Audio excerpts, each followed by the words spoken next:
as above, so below. This idea, you can find it in many traditions, and I will speak on the terms of the yoga part of it, maybe on the structure part of it. We can compare a human being to a tree. A tree is made of roots, we have a trunk, and we have the crown. A person is the same, or a human being. We have roots, which will be the feet, and we have the stem, which is the spine, and then we have the crown, which is the head. Now, the relationship between the roots and the top of the tree is obvious. The amount of roots is the same as the amount of branches. Human beings are built the same way. And we'll see how it manifests in our bodies and in a way of living our lives. And I want to start with the anatomy. And mainly I want to talk about two main structures. One structure is the palate. The upper part is the palate, which looks like that.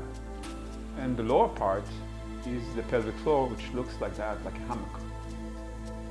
Now, they have a very strong relationship between the upper and the lower, and I will explain what the relationship is, but I will talk about the anatomy of them. If you look at the anatomy of the upper part, how is the palate made, or what is made of, we can find sphenoid bone. It looks like a butterfly. Some of the bone here, some of the bone in the palate. It's in the middle of the head, and all the bones of the head are connected to that bone. Quite extraordinary structure. Now, just to make it more special, inside this bone there is a Turkish saddle, sella turcica, and it means that you have a structure which have 4 bones, small bones, and you have like a canopy above it, like a parachute above it.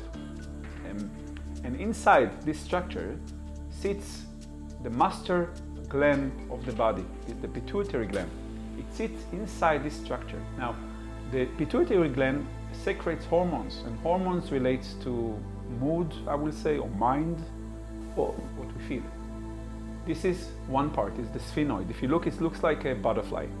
On the other side, the below side, we have a very special bone also, named the sacrum. It means sacred. Sacred bone. I love this name. The below side, the pelvic floor, is connecting the pubis in the front and the tailbone in the back. So we have below, we have the lowest part of the body. It relates also to the lower chakras. It's the lower part, we have the pelvic floor, and above, like I said, we have the palate. And this will be the two structures that are going to speak to each other. Now, if we look in the development of human being, embryology, we can see that there is a lot of connection between the mouth and the anus. It's the same tube. Ida Rolf talks about a relationship between what's happened below, which is the pelvic floor, and the other side of the tube, to the upper part. Now, if you look at the fascia, sometimes we look at it as a fabric. If I pull a fabric from this side will be influenced. So if something happened below, something happened above in the body. And this relationship translates in many therapies. The most famous one for working these sides, in my opinion, is cranial sacral therapy, which means working the cranium does something to the hips. And Ida Rolf uses some osteopathic techniques, working inside the palate. And also the yogis work inside the palate, but she works with a finger inside the palate, molding the palate.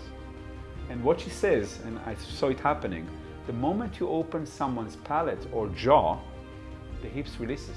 It reminds me of a sentence I've heard once in the Olympics, that some of the commentators were saying, "Look how beautifully he releases the jaw." Releasing the jaw.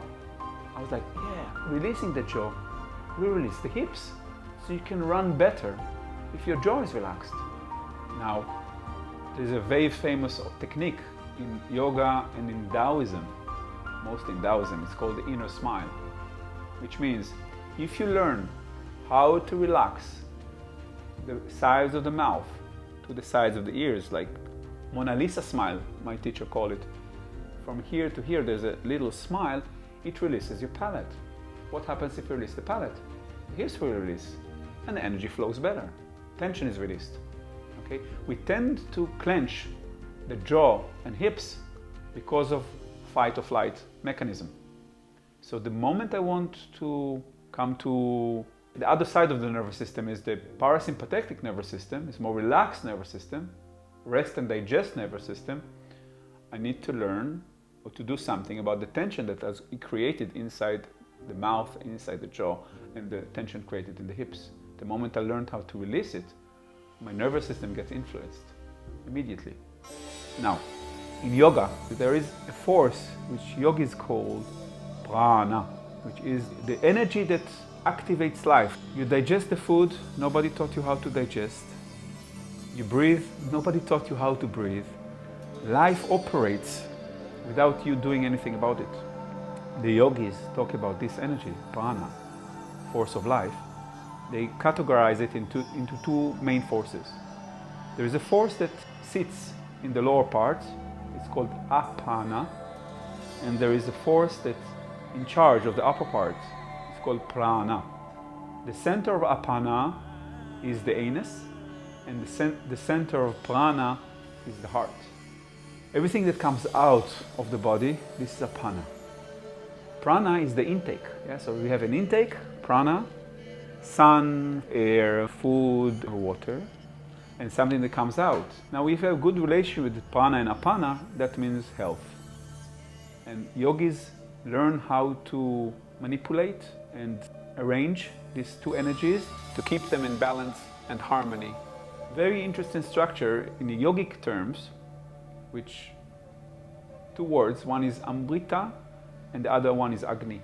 Amrit, is negation, amrit is death.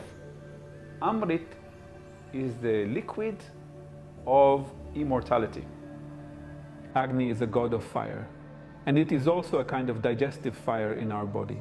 So we have liquid in the brain, and some say this liquid are very similar to the glands that secrete hormones. So they have this amount, and this amrit, this liquid or energy that sits inside the vault of the head, slowly drips to the fire that sits in the abdomen, and the fire consumes life, consumes this liquid, this elixir of immortality. And the yogis, what they're trying to do in their practice, they want to keep life by holding this amrit by different manipulations. The most famous one is the inversion part. So we do inversions.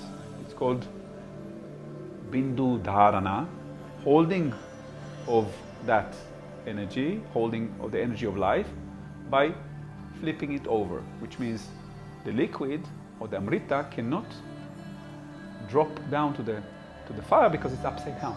There are many benefits, according to the yogis, in doing inversions, also from a physical point of view.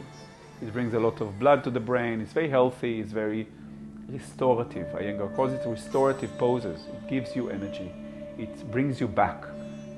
Another description of the yogis for the relationship between above and below is a description of the potential of human beings. Kundalini, which is coiled up, female snake. We talk about an energy that resides in the pelvis, that sleeps in the cave of the sacrum. She sleeps on the opening. She doesn't know there is an opening. And the yogi awakens the Kundalini by techniques. She wakes up, she sees an opening, she travels up the spine to meet her lover, which is consciousness. And the moment they meet, this is ecstasy, this is love, this is compassion. This energy is, we all have it, but it's not awakened. The moment this energy manifests, this is the potential of being a total human being.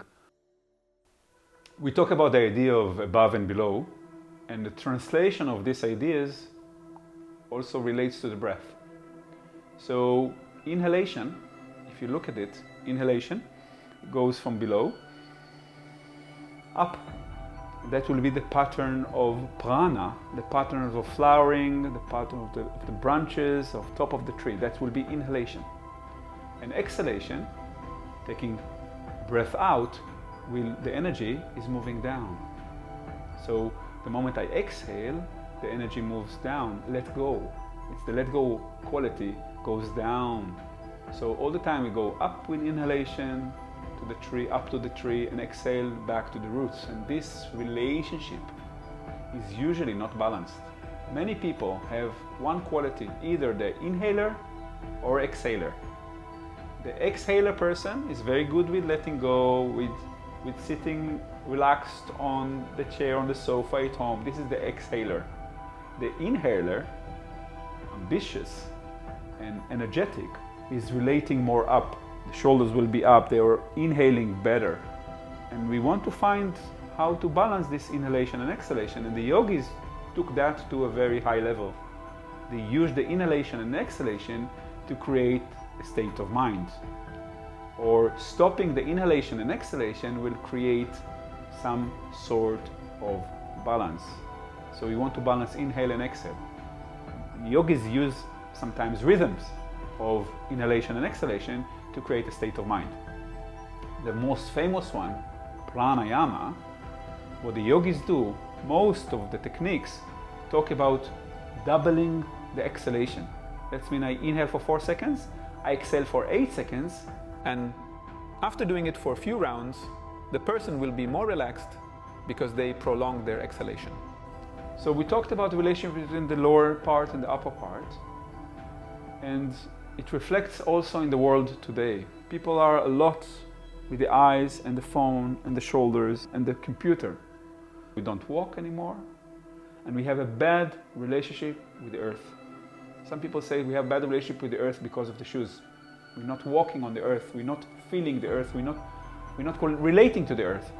And I think in terms of global understanding, of culture understanding, most people live up, they don't live down.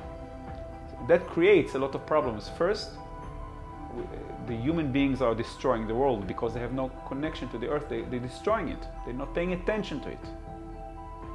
So what we need to do as society is to bring energy down to the earth. If you talk about vibration, they say vibration of the earth is like a drum, very slow, and the energy of the sky is very hectic. We live now in a very high frequency, which means very, very busy, a lot of thoughts, a lot of activity, and we need to reduce that activity to feel healthy. I need to find ways to bring my energy down, relax this area, make it healthy here because we are using it too much now, and start practicing the other part of us, which is mostly the legs. Walking barefoot, Walking in nature, on the earth, doing legs exercises, relaxing exercises also. mindfulness, relaxation techniques. All these kind of methods help us to balance what's happening in society. It starts in the body, but it translates to the world. The moment you have good relationship between these two opposites in you, you have good relation between the opposites you meet in the world. Thank you for listening. What I recommend you to do now, take your shoes off, put your phone down, and have a little walk outside.